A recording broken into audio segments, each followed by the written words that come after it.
আসসালামু আলাইকুম, আপনাদের সবাইকে স্বাগত জানাচ্ছি এখনকার আলোচনায়। আপনাদের সঙ্গে আছি আমি সিরাজুল ইসলাম। দর্শক, অনেক অনেক গুরুত্বপূর্ণ খবর আছে। সবচেয়ে মজার এবং ইন্টারেস্টিং খবর হচ্ছে মার্কিন প্রেসিডেন্ট ডোনাল্ড ট্রাম্প ইরানের কাছে ক্ষতিপূরণ দাবি করেছেন। তিনি বলেছেন যুদ্ধ এবং যে সমস্ত মানুষকে হত্যা করেছে ইরান তাদের জন্য ক্ষতিপূরণ দিতে হবে। একই সাথে তিনি দাবি করেছেন হরমুজ প্রণালী খোলা আছে। এদিকে মার্কিন প্রেসিডেন্ট ডোনাল্ড ট্রাম্প যখন দাবি করছেন যে হরমুজ প্রণালী খোলা আছে এবং ইরানকে ক্ষতিপূরণ দিতে হবে, তখন মার্কিন সিনেটের বিরোধী দলীয় নেতা চাক শুমার তিনি বলেছেন ডোনাল্ড ট্রাম্প যে যুদ্ধ শুরু করেছেন সেই যুদ্ধ হচ্ছে অবৈধ যুদ্ধ এবং অনুমোদনহীন যুদ্ধ। এই অবৈধ যুদ্ধ বন্ধ করতে হবে এবং এই অবৈধ যুদ্ধে মার্কিন প্রেসিডেন্ট ডোনাল্ড ট্রাম্প হেরে যাচ্ছেন। তিনি ডোনাল্ড ট্রাম্পকে এই যুদ্ধের জন্য আরও বেশ কিছু ব্যাপারে একেবারে সরাসরি দায়ী করেছেন। মার্কিন প্রেসিডেন্ট যখন ইরানের কাছে ক্ষতিপূরণ দাবি করছেন, তার মানে দাঁড়াচ্ছে যে হরমুজ প্রণালী খোলার ব্যাপারে আমেরিকা এবং ইরানের ভেতরে যে চুক্তির কথাবার্তা হচ্ছিল, ডোনাল্ড ট্রাম্প দাবি করছিলেন যে চুক্তি হয়ে যাচ্ছে, সেই চুক্তির সম্ভাবনা খুব ক্ষীণ হয়ে আসছে, এটা পরিষ্কার বোঝা যাচ্ছে। যার প্রেক্ষাপটে আন্তর্জাতিক বাজারে নতুন করে তেলের দাম বেড়েছে এবং শেয়ার বাজারগুলো প্রচণ্ড রকমের অস্থিতিশীল উদ্বেগ এবং উৎকণ্ঠার ভেতরে রয়েছে। এপাশে জার্মানির পররাষ্ট্রমন্ত্রী ইরানের পররাষ্ট্রমন্ত্রীকে হরমুজ প্রণালী খুলে দেওয়ার ব্যাপারে ফোন করেছিলেন এবং আলাপ করেছেন। জবাবে ইরানের পররাষ্ট্রমন্ত্রী আব্বাস আরাকচি জার্মান পররাষ্ট্রমন্ত্রীকে পরিষ্কার করে বলেছেন একটি কথা। সেই কথাটা কি, আমি বিস্তারিত আলোচনায় আনবো সে কথাও। সুপ্রিয় দর্শক, এই বিষয়গুলো নিয়ে আমরা আজকের ভিডিওতে বিস্তারিত কথা বলবো।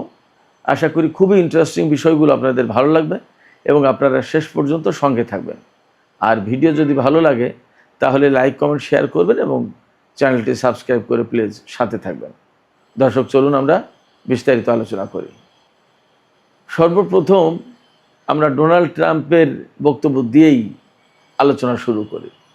ডোনাল্ড ট্রাম্প খুব স্পষ্ট করে বলেছেন, তার ট্রুথ সোশ্যালে দেয়া পোস্টে তিনি বলেছেন এই যে যুদ্ধ চলছে, এই যুদ্ধে যে সমস্ত মানুষ হতাহত হয়েছে এবং ইরান এর আগে আরও বিভিন্ন সময় বিভিন্ন লোকজনকে হত্যা করেছে রাস্তার পাশে বোমা পেতে রেখে, এমনকি ইরানের ভেতরে যে সমস্ত মানুষ মারা গেছে, বিশেষ করে জানুয়ারি মাসে যে বিক্ষোভ আন্দোলন শুরু করেছিল জ্বালাও পোড়াও নাশকতা ভাঙচুর, সেই সময় প্রচুর পরিমাণে লোক মারা গেছে নাশকতা ঠেকাতে গিয়েও অনেক লোক মারা গেছে। তাদের জন্যও ডোনাল্ড ট্রাম্প ক্ষতিপূরণ দাবি করেছেন এবং তিনি দাবি করেছেন আরেকটা কথা। 2000 সালে ইয়েমেনের উপকূলে আমেরিকার একটি যুদ্ধজাহাজে হামলা হয় এবং তাতে 17 জন নাবিক নিহত হয়। ওই হামলার জন্যও ইরানকে ক্ষতিপূরণ দিতে হবে। অথচ সেই সময় আমেরিকাই দাবি করেছিল, আমেরিকাই বলেছিল এবং দুনিয়ার সবাই বলেছিল যে আল কায়দা এই হামলার জন্য দায়ী। সবচেয়ে বড় কথা হচ্ছে যে আল কায়দার সাথে ইরানের কোনোদিন কখনো সম্পর্ক ছিল না, বরং আল কায়দার সাথে ইরানের প্রচণ্ড রকমের শত্রুতা ছিল। আল কায়দা ইরানের যথেষ্ট ক্ষতি করেছে, সেই আল কায়দাকে দায়ী করেছিল মার্কিন প্রশাসন। এখন ডোনাল্ড ট্রাম্প বলছে যে সেই ইউএসএস কোল এই জাহাজে যে হামলা হয়েছিল তার জন্য ইরানকে ক্ষতিপূরণ দিতে হবে। ইন্টারেস্টিং ব্যাপার হচ্ছে যে এই যে ইরানের সাথে ইসরায়েল এবং আমেরিকার যে যুদ্ধটা হলো, এই যুদ্ধ তো তারাই চাপিয়ে দিয়েছে, এটা তো সবাই জানে, একদম পরিষ্কার চোখের সামনে দেখা যাচ্ছে। এটা আমাকে বলতে হবে না, এটা সবাই জানে যে আমেরিকা এবং ইসরায়েল ইরানের সাথে যুদ্ধ শুরু করেছে। তার আগে তো ইরানের সাথে আমেরিকার আলোচনা চলছিল, সেই আলোচনা চলার ভেতরেই হামলা চালিয়ে দিল। যখন এই হামলা চালিয়ে দিল তখন যুদ্ধ শুরু হলো এবং ইরান পাল্টা জবাব দেওয়া শুরু করলো। তাই ইরানের পাল্টা জবাবে কিছু লোক তো মারা গেছেই, আমেরিকার সেনা মারা গেছেই। প্রশ্ন হচ্ছে আমেরিকা এবং ইসরায়েল যদি ইরানের উপরে যুদ্ধ চাপিয়ে না দিত তাহলে কি ইরান যুদ্ধ করতে যেত না তো। আর ইসরায়েল এবং আমেরিকার হামলায় ইরানের কত মানুষ মারা গেছে আমরা তো দেখতেই পাচ্ছি। তারা যেখানে যায় সেখানে একদম বিরান ভূমি করে দেয়, মানুষ একদম সাফ করে ফেলে মেরে। গাজাতে হয়েছে, লেবাননে হচ্ছে, ইরাকে হয়েছে, আফগানিস্তানে হয়েছে, সিরিয়ায় হয়েছে, লিবিয়ায় হয়েছে, হয়নি কোথায়, যেখানে গেছে সেখানে। ভিয়েতনামে কত মানুষ মারা গেছে, জাপানে কি করেছে, হিরোশিমা নাগাসাকিতে আমেরিকা। তাদের বৈশিষ্ট্য তো এটা, যুদ্ধের বৈশিষ্ট্য হচ্ছে বিপুল পরিমাণে মানুষ মারো।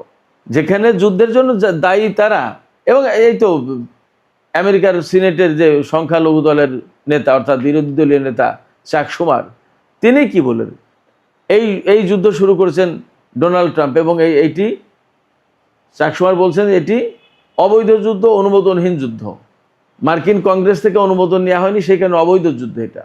এবং তিনি এক্সে দেয়া পোস্টে বলেছেন বারবার, যতটা বাক্য লিখেছেন ততবারই অবৈধ যুদ্ধ বলেছেন, যে এটি অবৈধ যুদ্ধ, এই অবৈধ যুদ্ধ এখনই বন্ধ করা দরকার। ডোনাল্ড ট্রাম্প এই অবৈধ যুদ্ধে হেরে যাচ্ছে, এবং এই অবৈধ যুদ্ধের কারণে আমেরিকার জনগণ ভীষণভাবে কষ্টে পড়েছে, তাদের জীবনযাত্রার ব্যয় বেড়ে গেছে, জিনিসপত্রের দাম বেড়ে গেছে, এবং এই অবৈধ যুদ্ধ আমেরিকার সেনাদের জীবন ঝুঁকির মুখে পড়েছেন।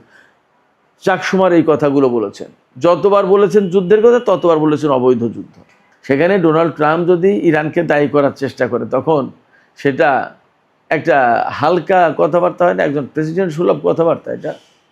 অবশ্যই ডোনাল্ড ট্রাম্পের কাছ থেকে অনেকেই প্রেসিডেন্ট সুলভ কথাবার্তা হয়তো আর প্রত্যাশা করেন না, কারণ তার পক্ষে হয়তো সেগুলোর বলা সম্ভব না। নানান রকমের বিতর্কিত কথাবার্তা বলেন, উল্টাপাল্টা কথা, কোনটা প্রেসিডেন্টের সাথে মানায় কোনটা মানায় না, এ সমস্ত বিষয়গুলো হয়তো তিনি আসলে ভাবেন না, আমরা দেখতে পাচ্ছি বিভিন্ন সময়। তো সেক্ষেত্রে তিনি যে দাবি করেছেন এটা জাস্ট কথা পিঠে কথা বলতে হয় তাই। ইরান যেহেতু আমেরিকার কাছে ক্ষতিপূরণ দাবি করেছে এবং তারা দিতে রাজিও হয়েছিল, এখন চুক্তি হয়তো হরমুজ নিয়ে হবে না, তার হাতে বের হয়ে যাওয়ার কোনো পথও নেই। চাক শুমার একথাও বলেছেন যে ডোনাল্ড ট্রাম্প এমন এক অবৈধ যুদ্ধে জড়িয়েছেন এবং অযৌক্তিক যুদ্ধে, এই যুদ্ধ থেকে তিনি আর বেরিয়ে যাওয়ার কোনো পথ পাচ্ছে না, তার হাতে কোনো পথ নেই। তো ডোনাল্ড ট্রাম্প যেহেতু কোনোভাবেই যুদ্ধ করেও পারছেন না, কূটনীতিতেও পারছেন না, আবার যুদ্ধ বাদ দিয়ে চলেও যেতে পারছেন না, এই অবস্থায় এখন একটা গান শুরু করে দিল যে ইরানকেও ক্ষতিপূরণ দিতে হবে, ইরানকেও ক্ষতিপূরণ দিতে হবে। এটা কোনো অর্থবহ কথা হতে পারে না প্রেসিডেন্টের কাছ থেকে। বরং চাক শুমার যেটা বলেছেন যে কথাগুলো, সেই কথাগুলো অনেক বেশি গুরুত্বপূর্ণ, সেগুলোর একটা আলাদা মর্যাদা আছে। ডোনাল্ড ট্রাম্প একই সাথে বলেছেন হরমুজ প্রণালী খোলা আছে। হরমুজ প্রণালী খোলা আছে কি বন্ধ আছে তা আমরা দেখতে পাচ্ছি না। গতকালকে অর্থাৎ সোমবার 10ই আগস্ট সোমবার হরমুজ প্রণালী দিয়ে মাত্র 6টি জাহাজ চলাচল করেছে। তার আগে কয়েকদিন গড়পড়তা 8 থেকে 15টা জাহাজ চলাচল করেছে, আর সেখানে গতকাল 6টা আরও কমে গেছে। জাহাজ চলাচল কমে যাওয়া মানেই তেল গ্যাস কম যাচ্ছে সারা বিশ্বে। সারা বিশ্ব তো কলাপস করবে, অর্থনৈতিক মন্দা আসলো বলে যা পরিস্থিতি, এবং সারা বিশ্বে জনজীবন একদম মানে বিপন্ন হয়ে যাওয়ার মতো অবস্থা হবে। তো তেল জ্বালানি না থাকলে কি মশকরা নাকি? এরই মধ্যে নতুন করে আবার তেলের দাম বেড়েছে। আজকে এই তেলের দামের খবর হচ্ছে, আমরা মনে হয় গতকাল বা পরশু $84 বলেছিলাম সর্বশেষ, আজকে $88 উপরে চলে গেছে ব্রেন্ট ক্রুডের দাম। আর ওয়েস্ট টেক্সাস ইন্টারমিডিয়েটের দাম $82.52 প্রতি ব্যারেল। তেলের দাম বাড়ছে, জাহাজ চলাচল নেই, এবং আমেরিকা আর ইরানের মধ্যে চুক্তির সম্ভাবনা খুবই ক্ষীণ হয়ে গেল। এখন এখান থেকে যদি আমেরিকা ব্লকেড না সরিয়ে এবং তার ঘাঁটি তার সেনাদেরকে না সরিয়ে নেয়, তাহলে মনে হচ্ছে ইরান আমেরিকার ঘাঁটিগুলোর উপর আমেরিকার উপর আবার হামলা চালাবে, এবং তারই একটা দিক নির্দেশনা সম্ভবত ইরানের সর্বোচ্চ নেতা দিয়েছেন। এদিকে হরমুজ প্রণালী খোলার ব্যাপারে জার্মানির পররাষ্ট্রমন্ত্রী জোহান ওয়াদেলফুল তিনি ফোন করেছিলেন, আলোচনা করেছেন। সেখানে আব্বাস আরাকচি একদম সুস্পষ্ট করে বলেছেন, আমেরিকা এবং ইসরায়েল যেহেতু যুদ্ধটা শুরু করেছে, তারা যুদ্ধ চাপিয়ে দিয়েছে, এবং তার কারণেই এই হরমুজ প্রণালী এলাকায়, অর্থাৎ আমেরিকা এবং ইসরায়েলের যুদ্ধের কারণেই হরমুজ প্রণালী এলাকায় নিরাপত্তাহীনতা সৃষ্টি হয়েছে। আমেরিকা এবং ইসরায়েল যখন আগ্রাসন বন্ধ করবে, তখন এই নিরাপত্তাহীনতা চলে যাবে এবং হরমুজ প্রণালী খোলা হবে। তার আগে আসলে খোলার কোনো স্কোপ নেই, সুযোগ নেই। আর যদি আমেরিকার সাথে এই ব্যাপারে আলোচনা করতে হয় বা চুক্তি করতে হয় বা কোনো হরমুজ প্রণালী খোলার কার্যকর ব্যবস্থা করতে হয়, তাহলে আমেরিকাকে আগেই ইসলামাবাদ সমঝোতা স্মারক মেনে চলতে হবে, ওইটা পুনর্বহাল করতে হবে। একই সাথে আব্বাস আরাকচি এও বলেছেন হরমুজ প্রণালী এলাকা থেকে আমেরিকার নৌ অবরোধ প্রত্যাহার করতে হবে, তা না হলে হরমুজ প্রণালী খোলার কোনো সুযোগ নেই। এই ব্যাপারে আব্বাস আরাকচি জার্মান পররাষ্ট্রমন্ত্রীকে আর একটা গুরুত্বপূর্ণ কথা বলেছেন যেহেতু আমেরিকা এবং ইসরায়েলের আগ্রাসনের কারণে হরমুজ প্রণালী এলাকায় এই নিরাপত্তাহীনতা সৃষ্টি হয়েছে এবং হরমুজ প্রণালী এলাকা বন্ধ হয়েছে, সেক্ষেত্রে আন্তর্জাতিক সম্প্রদায়ের উচিত এই যুদ্ধের জন্য আমেরিকাকে দায়ী করা এবং তার উপর চাপ সৃষ্টি করা যাতে হরমুজ প্রণালী এলাকা থেকে নৌ অবরোধ তুলে নেয়। তো সুপ্রিয় দর্শক, এখনকার আলোচনা এখানে শেষ করতে চাইছি। আলোচনা শেষের আগে আমি আপনাদের কাছে জানতে চাই, ডোনাল্ড ট্রাম্প যে বললেন যে ইরানকে ক্ষতিপূরণ দিতে হবে, এটা কি শুধুই মাত্র কথার কথা নাকি আসলে এই কেন্দ্রিক কোনো চাপ সৃষ্টি করতে পারে এবং এক ধরনের জটিলতা সৃষ্টির চেষ্টা করছেন মার্কিন প্রেসিডেন্ট ডোনাল্ড ট্রাম্প?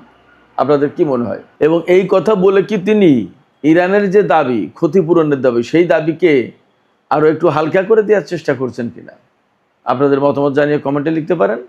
আর ভিডিও ভালো লাগলে লাইক, কমেন্ট, শেয়ার করুন এবং চ্যানেলটি সাবস্ক্রাইব করে সাথেই থাকুন।